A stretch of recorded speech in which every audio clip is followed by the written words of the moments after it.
guddida taakulaynta wasiirka gaashaandhigga waxaan leenahay ku soo dhawaada gobolkan oo ah gobolada u baahan in loo kuurgalo ee abaarta aadka u saameysay ahna dad aan qaylo yaqaan ahayn oo qayladu ku yartahay aad iyo aad baan u soo dhaweynaynaa arrinkan kuurgalka qolada taakulada iyo wasiirka iyo wixii nabaad u socotaan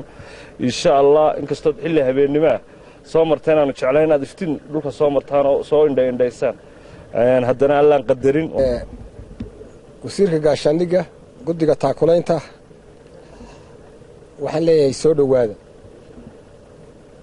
inkasta goor sida shay goor habeenimo aan timaadeen haddana waxa weeye waqtigeeda ayaa leho waxaan dareemayaa ilaa burco ilaa halka inaydan hadal nasan oo aad aragteen abaar fara badan iyo dad fara badan iyo dad maata fara badan aad la kulanteen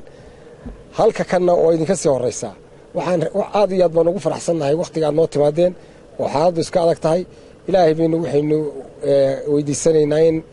ilaahay abaartan ina ka qaado wasiir waa idin soo dhaweynaynaa ku soo dhawaada waa dee gobolkaagii aad iyo aad waxaan idinka mahadinaynaa xilligaa noo timaadeen oo dadku duruufo badan ku jiro oo abaara jiraan ilaahay bayna ka qaadi karaa laakiin dadaalkaad muujinaysaan insha Allah waa idinka hambalyaynaynaa waxaana jecelahay inaad nala aragtaan wixii wara waxay la tahay way iska dambeeyaan kolana waxaan u soconaa sidaa sheegteen dee dee dhibaatadaas iyo abaarta ayna haysa sidii maaragtay dee aynu uga wada tashan lahayn wax ka qabashadeeda iskana waraysan lahayn xaaladdu maanta halkay taagan tahay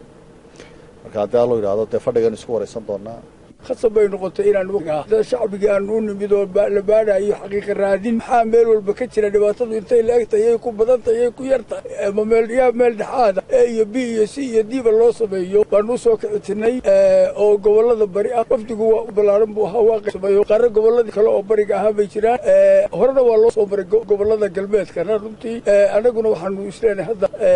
matalan in gobolkan Sanaag oo yani gobol balaaran ah degmooyin badan leh in loo kuurgalo oo dadka xogagaalka ah oo goobta joogay oo hadda jilaalku waa dheeraaday intaasaan u soconay